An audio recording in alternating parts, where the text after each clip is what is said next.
Good afternoon. Good afternoon.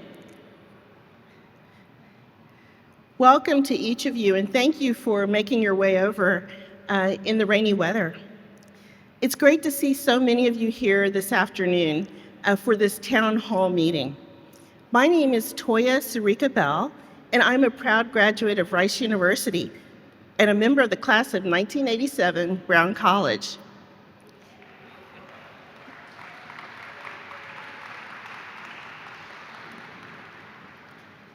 I have the privilege of serving as the president of the Association of Rice Alumni this year, and I'm honored to welcome you all here this afternoon. I'd like to extend a special thank you to Rob Ladd, who is the chairman of the Board of Trustees, and indeed all of the trustees, including the alumni trustees that we have that are serving on our behalf and here this afternoon. In addition, I'd like to thank the university vice presidents, deans, and members of university administration for taking the time to join us today.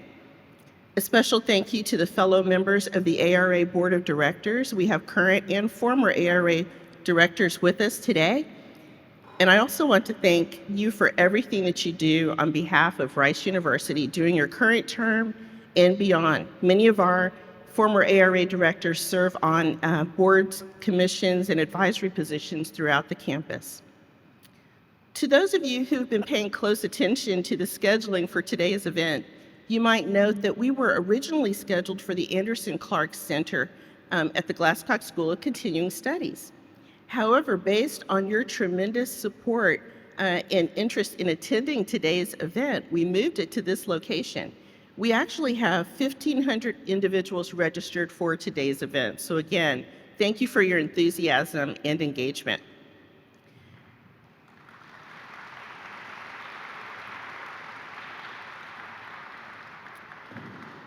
The annual town hall, the alumni town hall, is a unique opportunity for members of the Rice community to gather to hear updates from the Association of Rice Alumni and, even more importantly, from the president of our university.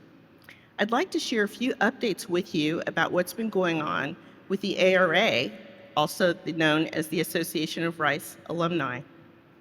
This year, we were very excited to return to a more normal year of programming worldwide. We learned a lot during the pandemic when we had to pause our programming and shift to virtual programming.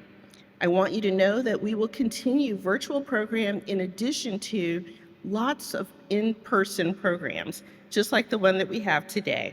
For altogether, you should note that 3,500 guests registered, and that is the largest registration ever for an All Together event. So again, thank you for your enthusiasm and engagement. I also wanted to share that this is the first year that the ARA has articulated a theme that we are working under. And the theme for the year is invigorating alumni engagement through inclusive leadership. We are excited to re-engage with so many of you after too long of a period where we've been away from each other. We want to see you in person. We want to see you virtually. We want to learn about all the things that you're doing together.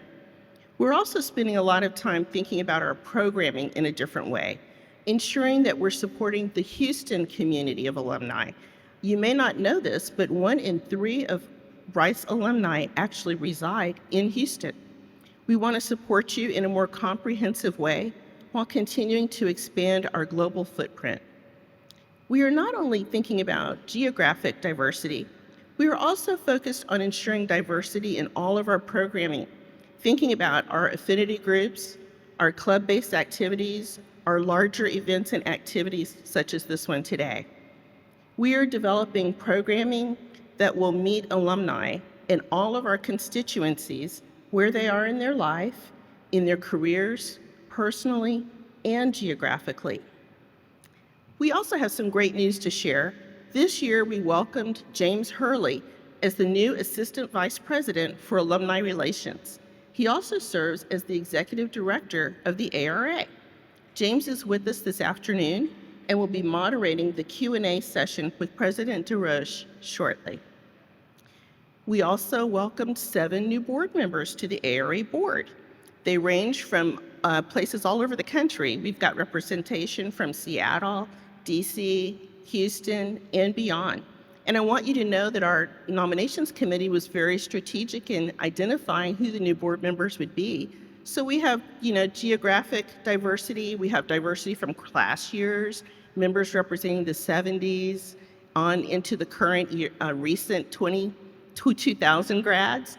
We also have individuals, as I said, from all over the country, gender and ethnic diversity, so that we're representing all of the alumni community in our board work. The board also decided to visit more places on campus. Historically, we've met at Huff House, which is where the ARA office is actually located. But so that we could be better ambassadors to each of you and have more comprehensive knowledge about what's happening on campus, we're now meeting at different locations on campus. So our first board meeting was at the Moody Center for the Arts, and we received a great briefing from the director of the Moody Center about what's happening at the Moody. We'll be meeting at the Kinder Institute and at the Baker Institute later in the year and bringing some insights back to you.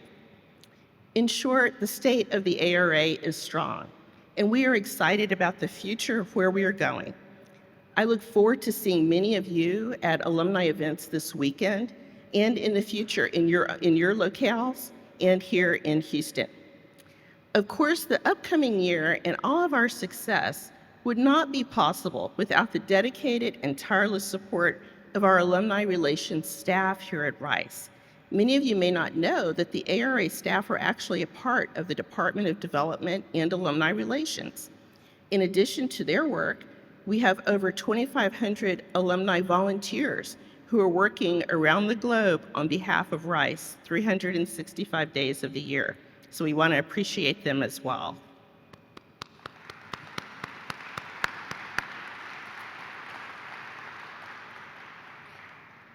And one additional thank you I'd like to share is a thank you to my husband, Stephen, who's sitting over here in his rice blue suit, thanking him for supporting me for all the work that I've done for Rice over the years and beyond. You should know that Stephen is so engaged with Rice that he refers to himself as a Rice in-law. And so we are happy to have you with us, Stephen, and thank you.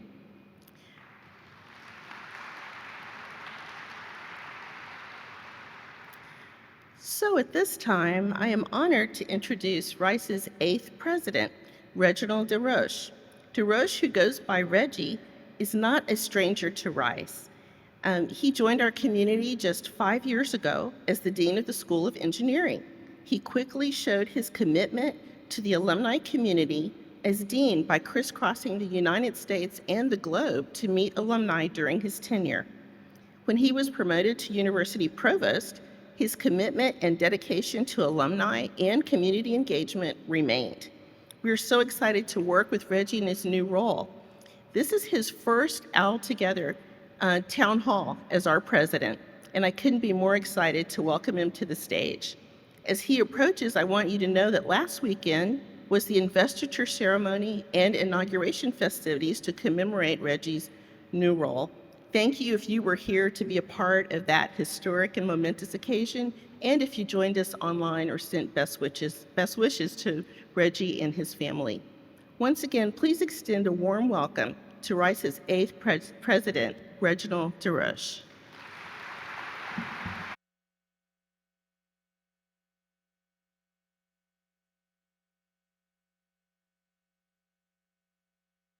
Thank you so much, Toya, and thank all of you for braving the rain out there. I didn't do so well in braving the rain. Got my pants pretty soaking wet. In fact, one of my mentors said, "You should always have a spare suit and shirt in your office." I said, "I never will need a spare suit." And today I could have used a spare suit as I'm soaked as I came over here. But it's truly a pleasure and an honor to be here and had the opportunity to meet many of you this morning over breakfast and in some cases meet your children, and it was just truly an honor to be here. And Paula and I, my wife Paula is over here in the audience. I want to thank her for her unending support also. Just want to give you a little bit of a sense of the vision and where we are at right now as a university and where we'd like to take the university moving forward. Before I begin, I know many of you participated, some of you participated in the inauguration events of last weekend. It seems like it was years ago, but it was just last weekend, and it was just an incredible set of activities. There were 11 events that spanned over 3 days, and I had the opportunity to engage with faculty and students and alumni, and it just really reminded me of what makes Rice such a unique and special community. So we're truly honored to have been able to be part of that historic inauguration last week. If you listen to the inauguration event, there were certain words that continued to come out in the speech, and these really are what set us apart and what are part of the values of Rice University. And they include excellence, and it's always been a part of Rice, and we see that in our alumni, we see that in everything that we do. And moving forward, we must remain committed to excellence in everything that we do as a university. Every hire we make, all the students we bring here, we must remain committed to excellence. We also need to be courageous, and I mentioned courage as part of my speech because we'll have to make tough decisions moving forward, and we need to make sure that we are always courageous in our convictions and always stand by what we believe we want to do as a university and make tough decisions when we have to achieve the ambitions we have. And as a university, we always need to be curious. We are a university, and university is about curiosity and creativity and new discoveries, and this will remain core of what we do. And then the culture of care, and this came up probably more than anything else this morning in talking to parents, and how Rice is just unique in terms of how we care for each other, how the faculty care for the students, and this culture is something that's pervasive and truly a unique characteristic of Rice. And even as we evolve and grow the university, and we will grow, and we'll talk about that in a minute, this cannot change. The culture of care that distinguishes a university must remain, because it is part of who we are and core to who we are as a university. And then remaining committed to the values of diversity, equity, and inclusion. So here's the vision that I've talked about as a university moving forward in the various venues I've had, including as part of my interview for the presidency, is that we will become and be a premier research university with much greater visibility and impact, and have graduate programs of the same distinction as our undergraduate programs, while remaining committed, but actually enhancing the experience and the excellence at the undergraduate level, and remaining committed to the values of diversity, equity, and inclusion. And we will continue to have greater impact. If you look at the goals that we set out as a university, to have greater impact as a premier research university, have globally recognized graduate programs. And I'll speak a little bit more about global programs in a few slides ahead. Have unparalleled graduate education. Again, having graduate programs that are of the same level of distinction as our undergraduate programs. And then it all begins with the faculty. We need to continue to hire excellent faculty and make sure they have the support to deliver an unparalleled education to your students, and then increase the global reputation of the university. This is a snapshot of the leadership we have here at Rice. I've highlighted on the top in red the new leaders, the new members of vice presidents or vice provosts here. And what's interesting is that half of the leadership team have all been hired in the last 6 months, in many cases the last 4 months. So it's a very new leadership team. We've been able to bring leaders from all over the country. Amy Dittmar, our new provost. My replacement is from the University of Michigan. Ramesh, who is our vice president from research, is from University of California, Berkeley. Kelly Fox, who is our new vice president for finance and administration, comes to us from Georgia Tech. Omar Saeed, who's our new vice president and general counsel, comes to us from the UT system.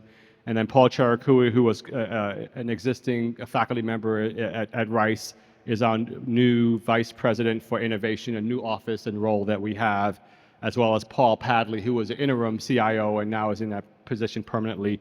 They join a group of outstanding vice presidents in helping to lead this university. And so lots of newness as far as the leadership is concerned.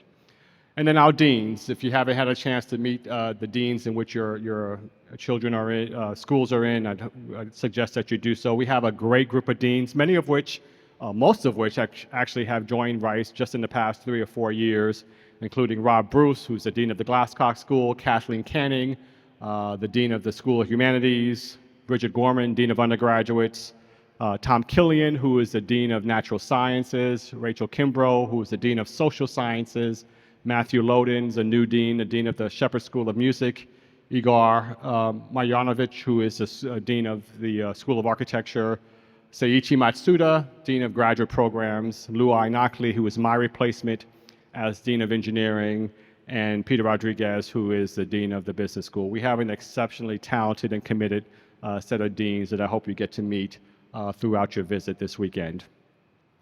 I am so proud of the class of 2026, partly, and I feel a special kinship to that class because they're new and I'm new to this role, and it's just an exceptional class of students. 1,200 new students to Rice, the most selective class we've ever had in terms of the percentage that were accepted based on the applicant pool, and the most diverse class of students we've ever had in the university's history. And they represent 55 countries, the most in Rice's history, and they bring just incredible credentials in terms of SAT scores, ranking in their class, and number of AP credits. Just a great group of young men and women that we're really, really proud of. Here we see a snapshot of the historic enrollment. As you all know, we're going through a growth spurt, or we're growing the university from 4,000 undergraduates 2 years ago to 4,800 undergraduates by 2024. So we were halfway through that growth process. I was talking to the class of 1972, the 50th reunion anniversary class, over lunch. And if you look at that class, 1970, around that time, they had a lot fewer. I think it was roughly 2,300 undergraduate students. So we're twice as big as we were then, and we probably have 4 to 5 times as many graduate students as we did at that time. So we are significantly bigger than we were then, but we've remained, I think, what makes Rice special. And in a couple of years, we will see for the first time ever our graduate population exceed our undergraduate population, which will put us more in line with our peers. We're probably one of the few schools in the AAU amongst the research schools that have more undergraduates than graduate students. So we're going to change that probably in 2 years is when we'll see those lines cross. And here we see again the diversity at the undergraduate and graduate level. We remain extremely diverse, one of the most diverse universities amongst the AAU schools. And you see here the breakdown both at the graduate and at the undergraduate level. When we look at the majors for this incoming class of students, and this may in fact be all the classes of students, we roughly have a third of our students studying engineering. I apologize for the small font. It's a little difficult to see. Roughly a third of our students are studying engineering, at least as of now. We roughly have a quarter of our students studying natural science and or social science, so a third in engineering, a fourth in social science, a fourth in natural science, and the remainder of the student body, roughly a fourth, are in music, architecture, and the new business program has around 10% of our student body has indicated they want to do business as a major.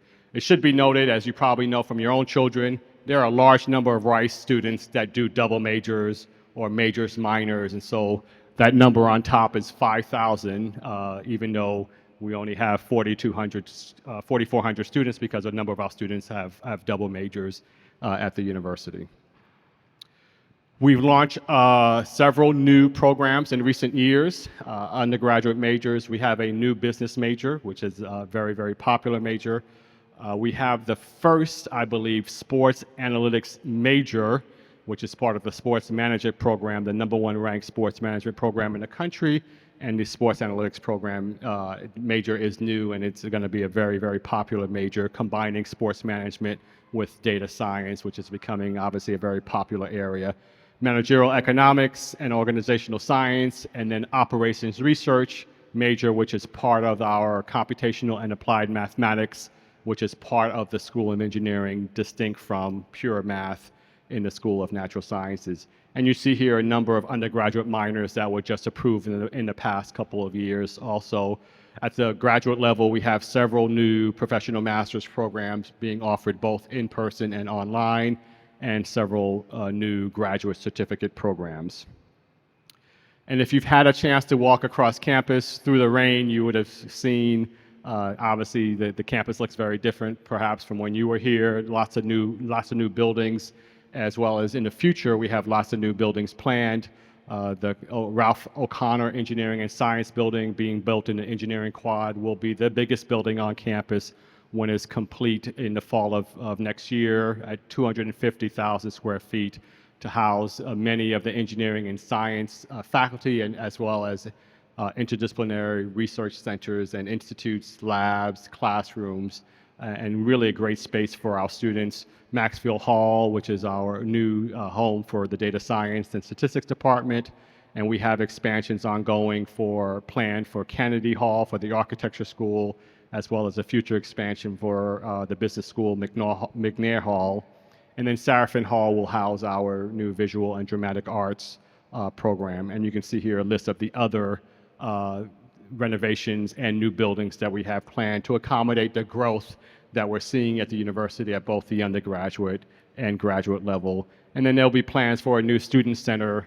We'll be breaking ground for that likely next summer, fall timeframe, and really excited about the plans for a new student center. We've had several major gifts in recent years. We have had a tremendous amount of support here at Rice from members of our community and alumni and donors. 2021 and 2022 were the first ever back-to-back $200 million fundraising years. And you can see here some of the other major gifts that we've received in recent years to support our faculty and our students, and they're really having a huge impact on the experience of the children and the students here at Rice. And we have the ION. One of our main goals at Rice is to bring solutions to the world, not just do fundamental research, but take it from fundamental research to translational research to commercialization of new technologies.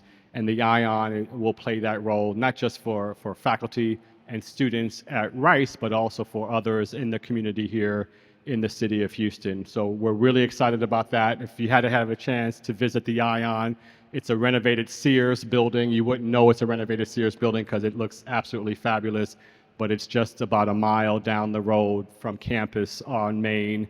And it's a place where we bring together founders and startups, corporate innovators. Methodist Hospital has a new technologies lab there. Chevron New Technology Ventures has space there, as well as many other academics and community members, as well as investors and VCs are there. So it's a really great space. I encourage you to go visit it when you get a chance. And then we're expanding our global footprint as a university. It's important for Rice to learn from people all around the world, as well as to share those experiences with our students and provide opportunities for our students to have global experiences. So we've expanded our existing presence. The School of Architecture has been in Paris for over 20 years, and we've expanded that presence with a new facility that is going to officially open up sometime next spring to provide opportunities for more of our students outside of architecture to go spend time in Paris, as short as a few weeks, as long as a full semester. And we're really excited about the partnerships that will be formed as part of that presence.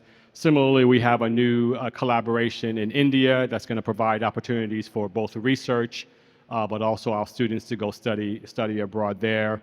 And then we recently signed MOUs with the University of Edinburgh in Scotland, as well as one of the premier technical universities in South America, in Argentina, ITBA, for exchange of students, 3-2 programs, and opportunities for our students to go study there during the summer or during the semester. You've heard a lot about, I've talked a lot about the importance of building our research enterprise and building the scholarship and doing work that has an impact both locally and globally. And I just want to highlight a few examples of some of the research our faculty and students have been engaged in this case with our partners here in the city.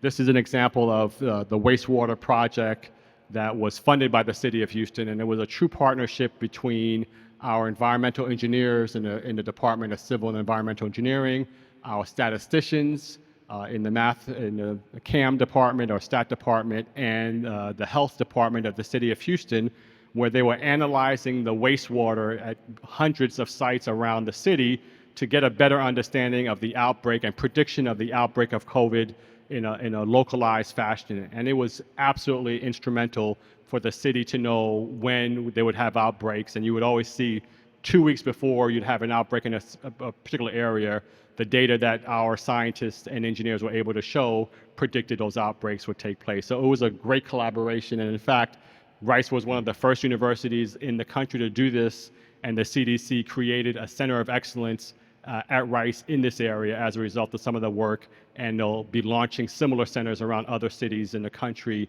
to mimic the kind of work that we launched here in this space. So a great collaboration between the city of Houston and our faculty at Rice.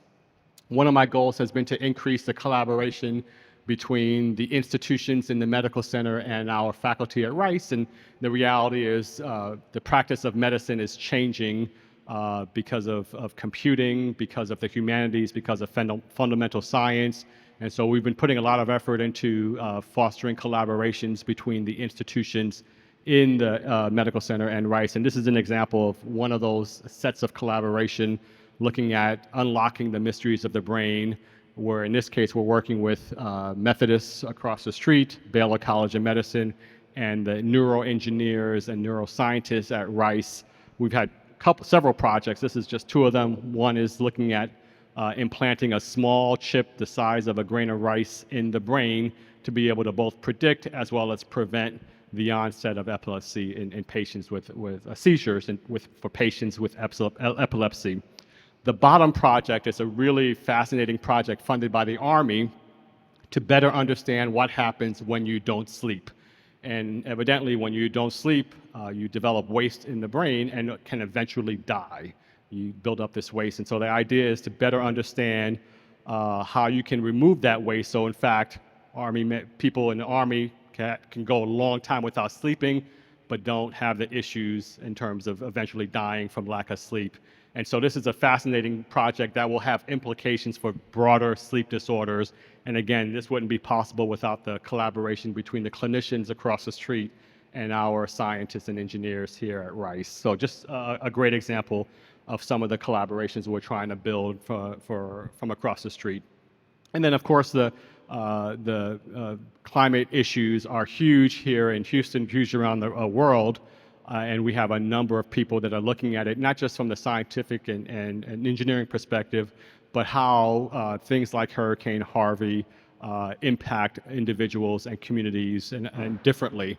And these are just a different set of books from our social scientists that looks at a really local level what happens when you have these disasters and how are people's lives impacted. In many cases, these are close collaborations with institutions in the city of Houston. I've talked a lot about the importance of hiring great faculty. At the inauguration, I announced that over the coming years, we will hire 200 faculty across the breadth of the university as we grow the undergraduate student body, making sure we maintain that small student-faculty ratio. Hiring faculty is really the opportunity to change the university in good ways in terms of bringing exceptional skills and talents to the university that you may not have. And this is an example of a recent hire we made in the English department. K.A.C. Lehman is an English professor we hired earlier this year, and he is considered one of the most gifted writers of our time, in fact. And he, shortly after hiring him, just 3 weeks ago, he received what's called the MacArthur Genius grant, which is one of the most prestigious awards given in any field across the country. And he's been noted by the New York Times as one of the best writers in the past 50 years as an example of how talented he is. So this is the type of people that we will continue to hire and bring to Rice, and the students simply love him. When he does a reading, the room is crowded and packed, and the students line up to talk to him after class. And this is the type of thing we need to continue to do at Rice, is to bring exceptional talent to interact with our students at the university. Another recent award one of our faculty received is Professor Naomi Hallis in electrical engineering, and Peter Nordlander in physics received the Enei Energy Award, which is considered the Nobel Prize of Energy Research. And they just received this huge, big solid gold medal in Sweden just a few weeks ago for their work on hydrogen energy. And she recently launched a company that is in the fourth round. I think it's a Series C funding, and this will be a game changer as it relates to hydrogen energy. And she's expanded to, I think, a 40,000 square foot lab now across town, where she's developing this technology and launching her company. We recently 2022 career award winners. So the National Science Foundation gives out an award every year, a series of awards to the top young faculty within 7 years of their arrival. And this past year, we had a record of 12 of our young faculty received this award. Not only was it a record for Rice, it was the most of any institution in the country. And if you think about how small we are, thank you.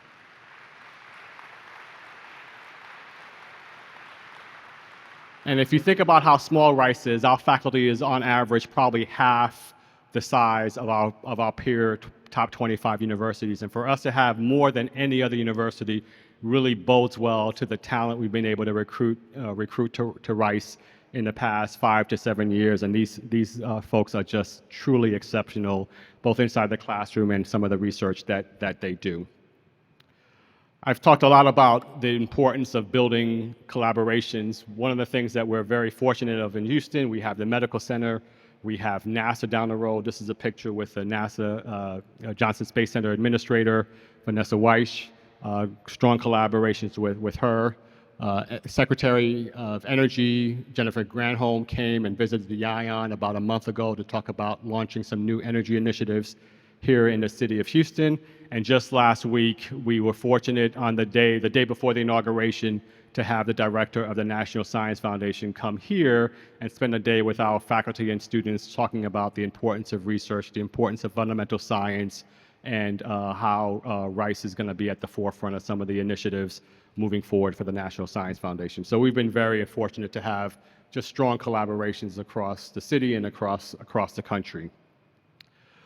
Here we see just a set of rankings. I try not to dwell on rankings. They are what they are, and they have their flaws. I'm really proud of the best value niche ranking for the university. We're not seeing here the happiest students, but Rice is always top 2 or top 3 in happiest students. I'm not sure if they queried them right after Beer Bike, but they're always amongst the happiest students in the country. And we talked a little bit about the culture of care and how that's a big part of how our students really feel special and feel loved at Rice. And we're really proud of that being something Rice is always known for, is how it treats its students. And we're having a great year athletically as a university. The volleyball team is ranked in the top 25. I think their latest ranking is 21. The women's soccer team, and I'm particularly proud of them. I have a daughter on the soccer team who's a senior in Sid Rich, and here at Rice, and she's a senior on the soccer team, and they're doing well. Both the women's volleyball and soccer are undefeated in conference play as we approach the last weekend of play. Very impressive. The football team is 4-3, and 2 more wins will put us in a bowl game for the first time in many years, which is great. And most importantly, our students are always top of the conference as it relates to how they do in the classroom. I've had the opportunity to interact with many of them, and I can't tell you how impressed I am with just how incredible our student athletes are to balance the rigor of a Rice program, and many of them are in the challenging programs with the work they do competing on the field day in and day out. So I'm extremely proud of what they do and how they represent Rice really well, both on the field and throughout campus. So really proud of that. As many of you know, we are changing conferences next fall to the American Athletic Conference, starting in the fall of 23 with fall sports next year. I think it's a great move for the university. Geographically, the schools are a lot closer than the schools in our current conference, a lot more similar to Rice schools, many more private schools. The current conference doesn't have any private schools, in fact. And so it's just going to be a good move, both athletically for the university, but also in terms of the student athlete schedule. Getting to Dallas will be a lot easier, going to New Orleans versus going to Charlotte and Tennessee and Alabama, where my daughter currently is right now, waiting for a game tomorrow. So it's a great move on all fronts, and I think we're going to see Rice athletics continue to excel as we move to this new conference. So with that, I think it's time for me to thank you again for being here. Thank you for all your support that you provide to the university, to your young women and men here at Rice, and I look forward to working with you moving forward.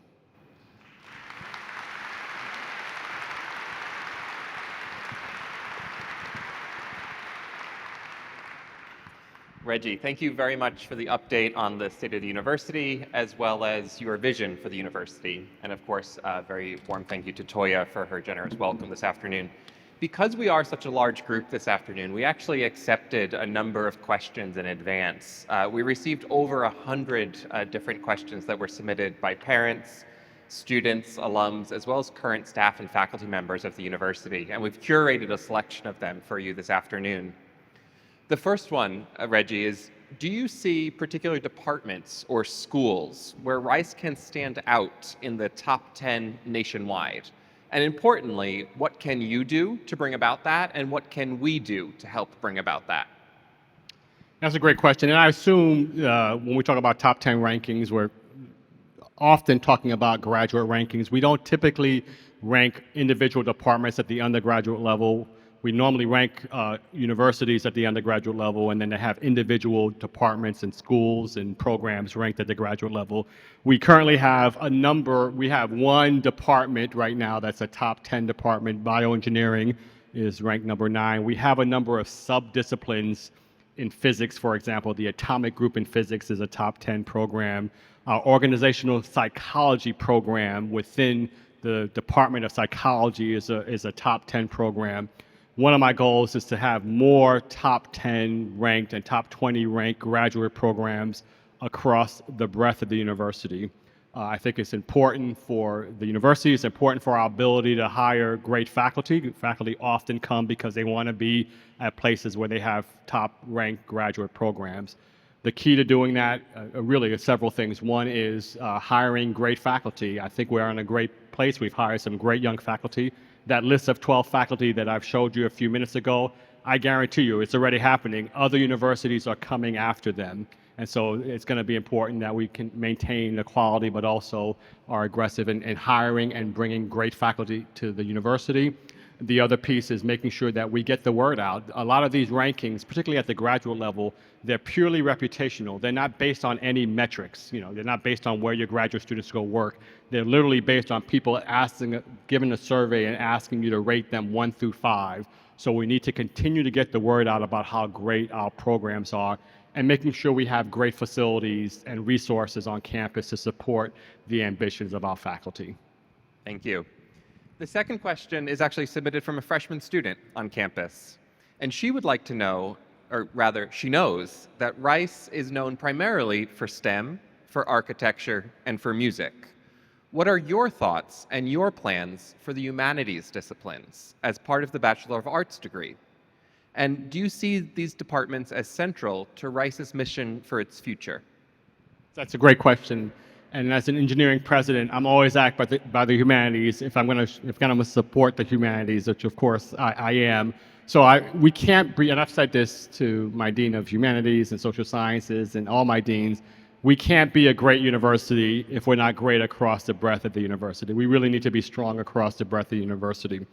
The other point I would make is if you think about the important problems that we will solve moving forward, whether they're around health and science, health and medicine, or climate and energy, it's critical that the humanities and social sciences play a huge role, in business, play a huge role in those areas. So we absolutely have to have strength. We absolutely have to invest in the humanities, and we have to make sure that we're a strong university across the board and not just in the STEM fields. Thank you. Our next question is from a graduate of the class of 2001. Increasing Rice's footprint in healthcare arena seems to be a priority for the university. Are there any plans to revisit the idea of a new medical, nursing, or health professions school at Rice? So this is a very common question, whether or not many of you may know that over a decade ago, we came close to acquiring Baylor College of Medicine, and I'm often asked whether or not that will be on the table again. And so it's not on the table immediately. That being said, clearly health and medicine is a very popular area of interest. In fact, I think something in the range of 40% of our students coming in specify or indicate they want to study medicine, a health field, a health-related field. By the time they graduate, it's a lot less, it's more like 20%. But it's an area of significant interest to our students. That being said, we're across the street from the largest and in fact one of the best medical centers in the world in terms of disciplines, best cancer center, best children's hospital. Methodist is the best in many disciplines. And so we need to figure out, my focus has been is how do we leverage, how do we strengthen those relationships in a way that really allows our faculty and our students to interact with them as if we had a medical school.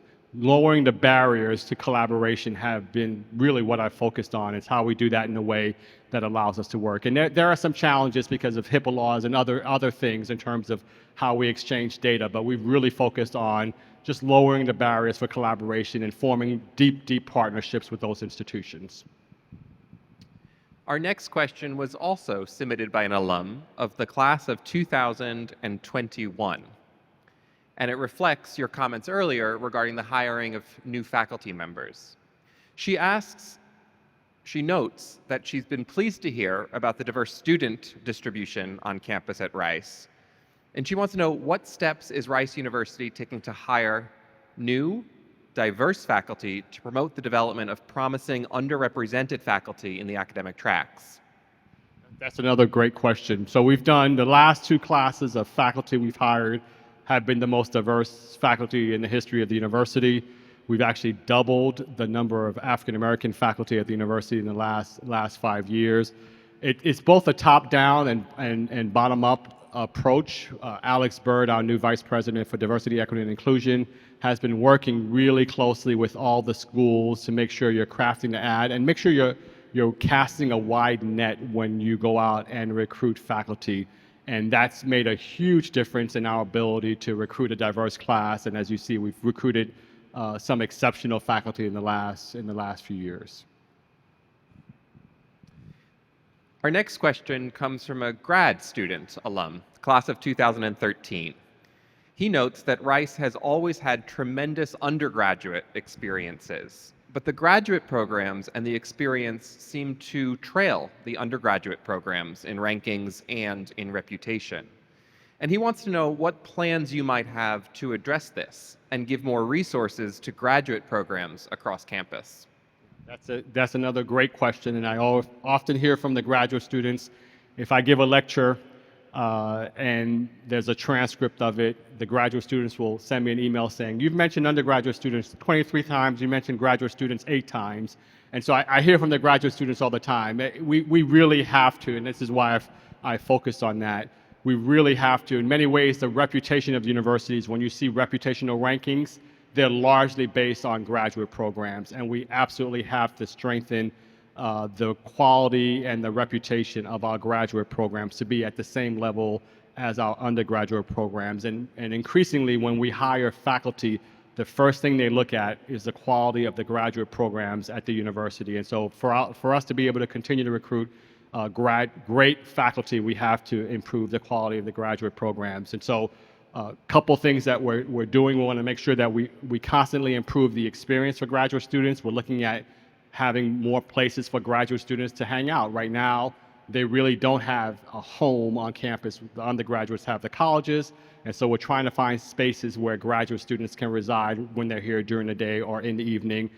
Simple things like places to eat at night. There really aren't that many places on campus, and we're hearing this from graduate students that they want places that they can eat, and making sure that we're competitive as far as stipends that we pay our graduate students. Our next question comes from a graduate of the class of 1972. Perhaps they were at the lunch you spoke about earlier. She wants to know, is Rice still planning to expand the size of the undergraduate student body in the coming years? And if so, how does that impact the culture developed on campus, the feel of a small university, and that cultural cares mantra you were talking about earlier? Yeah, again, probably the most common question I get is, will we lose what Rice is known for as we go from, in our case, 4,000 to 4,800 students moving forward? And so absolutely not. The culture of care will remain. Several things I'd say to that. As we grow the undergraduate student body, we have to make sure that we grow the faculty in proportion so that we maintain that student-faculty ratio that I think is very special, which is roughly 6-to-1 at Rice. We have to grow the faculty proportionate to the undergraduate student body. We have to make sure we have facilities to house the undergraduates. We have to make sure we have staffing. So just because we have faculty doesn't mean we have the adequate staff support for all of our undergraduates. And so we have to make sure we have the adequate staffing. Most importantly, we have to make sure that this culture of care and the commitment, more importantly, the commitment to undergraduate education. One of the things that I've heard from a number of people who come to Rice, faculty who've been elsewhere, what they comment on, what's unique about Rice. We are a research university, but we are absolutely committed to teaching. And that's something that's just part of the Rice culture, part of the Rice DNA. And you don't see that at all of our peer institutions, and that has to remain there. I'm completely confident at 4,800 students, we're still going to be a special place, a place where the culture of care still resides. Our penultimate question comes from a member of the staff here at Rice, and he wants to know what's different about your day-to-day now that you're in the president's office. What types of things do you have to do on a daily basis? Boy, a number of things are different. The provost job is a big job. My previous job, it's a big job. It's as a chief academic officer. I think the biggest difference for me is I don't often eat at home anymore because I'm always out in the evening at an event. I have a lot of speaking events and a ton of meetings. And as provost, I sort of knew what my day was the next day, but sometimes I come in and I have no idea who I'm meeting with because I would have gotten in at 10:30 the night before and I have meetings starting at 7, so I have to sort of prep for the day not knowing. It's just a long day and a lot of meetings. But I also get to experience a broader segment of the campus, right? As provost, you're really focused on the academic side.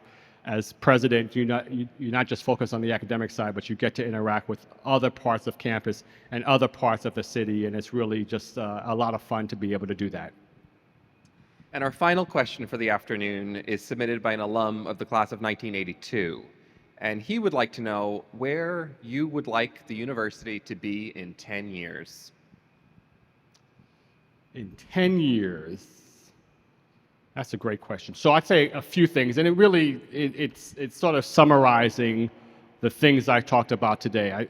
I think the university needs to maintain that culture of care where, 10 years will certainly be 4,800 students. I'm not sure if we would be any bigger than that.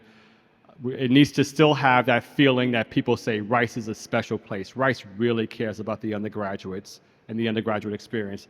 At the same time, we need to have stronger graduate programs across the breadth of the university.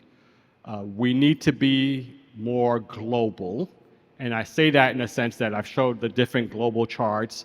Our global visibility is just not there. If you go, when I travel around the world and I have a Rice shirt on, people don't recognize Rice the way I think they should recognize Rice. The way they might recognize these other schools on the East Coast, which aren't any better than Rice, which in fact Rice is better than those schools in terms of the quality of the education.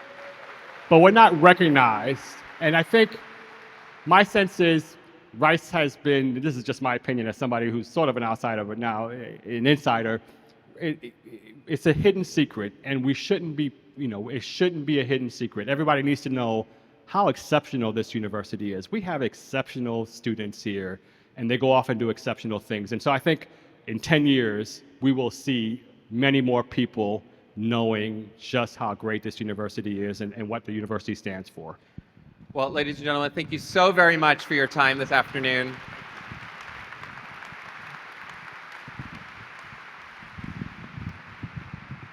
We look forward to continuing the celebrations across the next 3 days for OWL Together.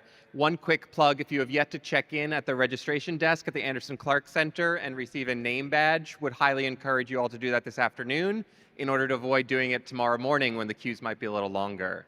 And one final thank you to President DesRoches for joining us this afternoon. And we will see you tomorrow.